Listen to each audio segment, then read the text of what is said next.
Good morning, everyone.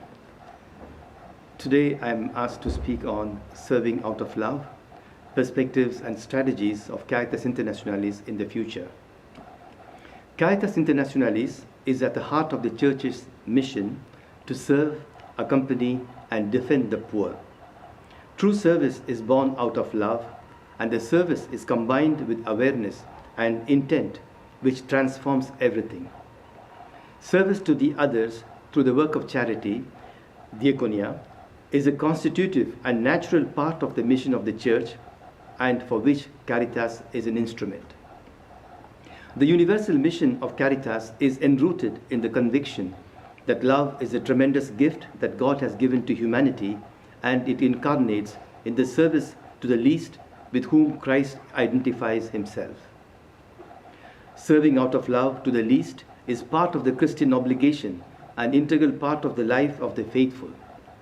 Pope Benedict XVI, in his encyclical Deus Caritas Est, writes, "The threefold mission of the Church are the proclamation, Kerygma Martyria, the celebration of the Eucharisty, Liturgia, and the work of charity, Diaconia. The three elements of the mission are interrelated and presuppose each other. The work of charity, to be liberative, must follow the signs of time.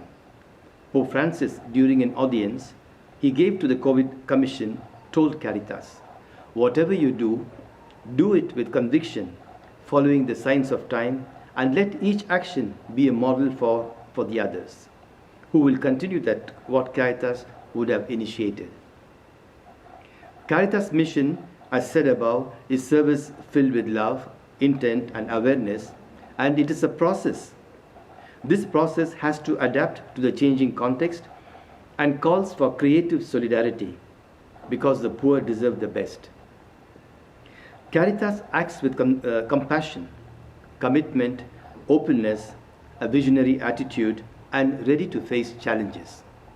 The work carried out has to adapt itself to the changing world and the changing needs of the least and the most needy.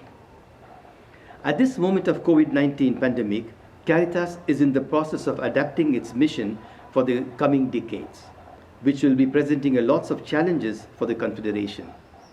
The pandemic has brought to evidence that the post-pandemic future will be very different and calls for new orientations in terms of fraternal cooperation, governance of Caritas, and in the Confederation operations. These reflections are work in progress entrusted by the governance.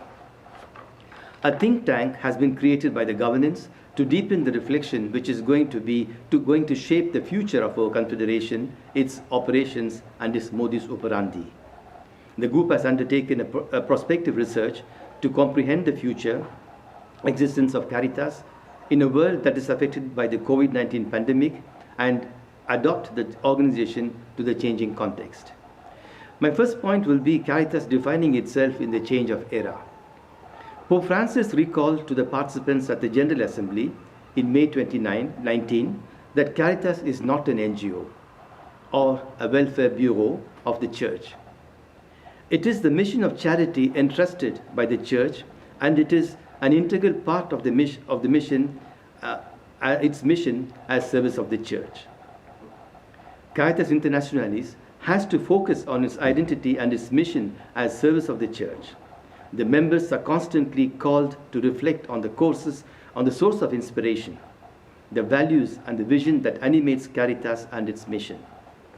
The reflection on the identity of Caritas is meant to reinforce the bond between the members, to live the mission as a family, united by the same vision. This reflection has to facilitate a better coordination of the work of charity at the universal level in order to deliver a better service to the poor. This is one strategic area that will be taken into consideration by the Confederation in the coming years. The second aspect is fraternal cooperation. One of the key indications of the pandemic was the relation between the funding and the receiving organizations. The members who used to get funds from the funding organizations were dependent on their support to implement the projects. But with the pandemic and the implicit travel restrictions and other constraints that were imposed, they had to adapt to new ways of working in autonomy. One of the urgent needs will be to reflect on the new methods of working as partners, and also the need to empower the organizations that implement projects, especially in the global south. Empowerment of the organization in the least developed countries will be maintained with a focus on capacity strengthening and organizational development. This will be a priority, especially in the context of localization, which will require more professionalism and better capacity to implement the projects, ultimately leading the member organizations in the global south to more autonomy. The third aspect is reflection on the operational strategies. Another area of intervention in saving lives when disaster happens. Caritas Internationalis is in the front line to help those who are affected by the disasters. Before the magnitude of the disasters, which are more and more important and complex, it is vital to coordinate activities which goes beyond responding to the immediate needs and concerns also the preparation of the population against these disasters through disaster risk reduction activities, assessment of the vulnerabilities, and enhancing the capacities of the members to cope with the disasters when they happen. Caritas will engage in the emergency activities in line with Pope Francis, in what Pope Francis says in Fratelli Tutti. True, a worldwide tragedy like the COVID-19 pandemic momentarily revived the sense that we are all global community, all in the same boat, where one person's problem are the problems of all. Once more, we realize that no one is saved alone. We can only be saved together. And amidst this storm, the facade of those stereotypes with which we camouflaged our egos, always worrying about appearances, has fallen away, revealing once more the ineluctable and blessed awareness that we are part of one another, that we are brothers and sisters of one another. Fratelli Tutti 32. This is an area of major concern for the Caritas network, and which cannot be addressed without the commitment for capacity strengthening activities in the field of disaster risk reduction, disaster preparedness. They must be mainstreamed into all the development activities undertaken by the member organizations. This will be taken up as a priority in the future. At a time when the process of localization is becoming a reality, it is important to ensure that the member organizations are well prepared and equipped to qualify for projects supported and implemented locally by back donors. In this regard, the capacity strengthening of Caritas members in different fields such as accountability and reporting, monitoring, evaluation and learning, safeguarding and protection of the vulnerable, and more generally, project management methodology will have to be ensured to enhance our professional qualities.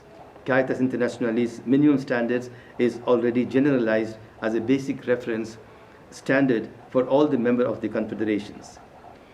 Caritas Internationalis will also give prime importance to the work of advocacy work, which consists of denouncing situations of injustice and announcing alternative actions to be undertaken or proposing alternative measures to ensure the dignity of the poorest. The advocacy mission of Caritas is to ensure that the necessary conditions are in place to facilitate sustainable and human-centered development in line with Laudato Si, which emphasizes the need for integral ecology, where the human person is at the center of all the activities.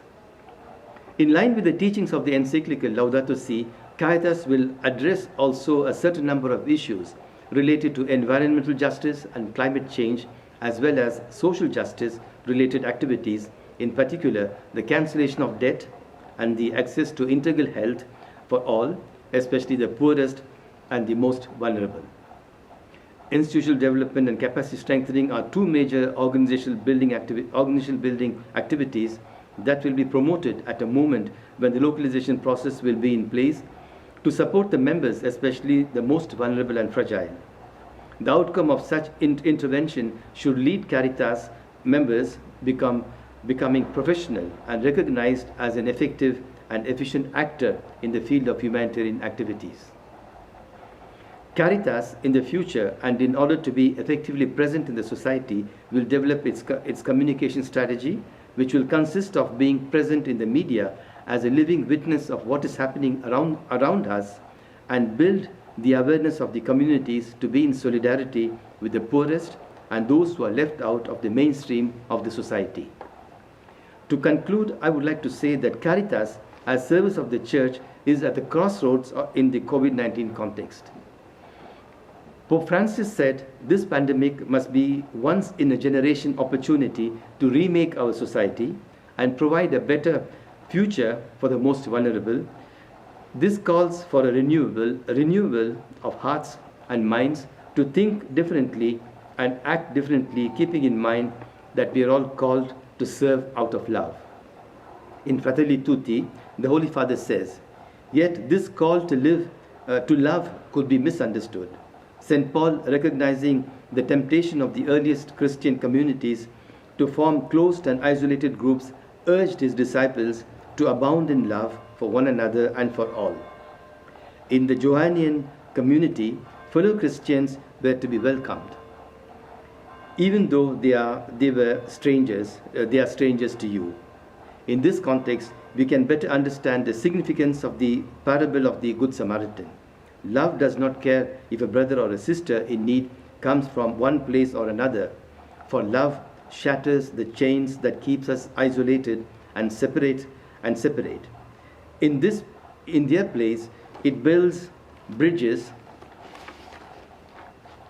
Love enables us to create one great family where all of us can feel at home. Love exudes compassion and dignity. This reflection brings a member of the Confederation to one converging point, that is the exercise of the service of charity following the signs of time, that brings us to associate with the poor in a spirit of compassion, sharing, and at the same time accepting our limits. The experience of the poor, as in the case of the Good Samaritan, must lead us to understand their sufferings and commit ourselves as Christians to enable their liberation. By adapting its perspective and orientations to the signs of time, Caritas Network is in a position to live this communion in humility, courage to change, and with commitment to the smallest. Such action has a liberating power for both the giver and also the receiver. Thank you very much for your attention.